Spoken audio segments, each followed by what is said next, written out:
අද මාර්තු 27 බ්‍රහස්පතින්දා අද මට වැඩ ගොඩක් තිබ්බ දවසක්.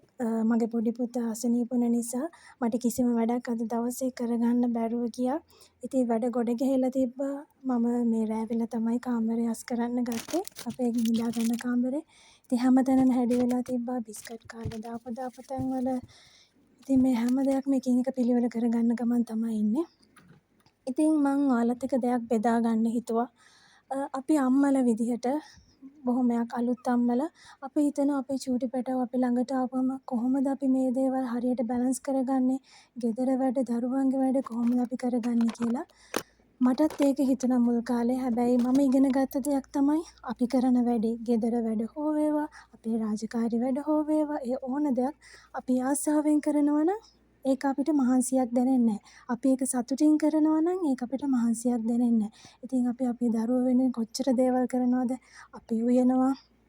අපේ ජීවිතේ අපි වැඩි හරියක් කරන හැම දෙයක්ම කරන්නේ අපේ දරුවෝ වෙනුවෙන්. ඇත්තටම අපේ ජීවිතවලට ආපු ලොකම වස්තුව තමයි අපේ දරුවෝ. ඉතින් ඒ අයගේ ජීවිත ගොඩනගන්න තමයි අපි හැම වෙලේම මහන්සි වෙන්නේ. ඉතින් අපි කරන වැඩ මම නම් කියන්නේ අපි කරන වැඩ හැම දෙයක්ම සතුටින් කරා නම් ඒක කිසිම මහන්සියක් දැනෙන්නේ නැහැ. ඉතින් මේ විදිහට මම කාමරය අස් කරගත්තා. මේ විදිහට තමයි ඉතින් අවසානෙට පෙනෙන්නේ. මේ තියෙන්නේ මගේ පුතාගේ මේසේ. ඉතින් එතන නැති දෙයක් නෑ. එයා ඔක්කොම තියන්නේ එතන. පොත් ගත්තොත් එහෙමම තියෙනවා. තාම චූටිනේ. ඒත් මම එයාට පුරුදු කරමින් යනවා කොහොමද පිළිවෙලට තියාගන්න ඕන කියලා. ඔය විදිහට තමයි ඉතින් එයාගේ පොත් මේසෙත් මම හිමීට අස් කරගන්නේ. ඇත්තටම චූටි දරුවන්ගේ හිත් හරිම ලස්සනයි. එයාලගේ ලෝකෙ හරිම ලස්සනයි. කිසිම වෛරයක්, ක්‍රෝධයක් කිසිම දෙයක් ඒ හිත්වල නැහැ. හරිම ලස්සනයි. ඒ හිත් ළඟ අපිත් සමහර වෙලාවට නිවෙනවා. ඔන්න දැන් එයාගේ මේසෙත් මම අස් කරලා ඉවරයි. මේ විදිහට තමයි අවසානයේදී ඒක දකින්න පුළුවන්.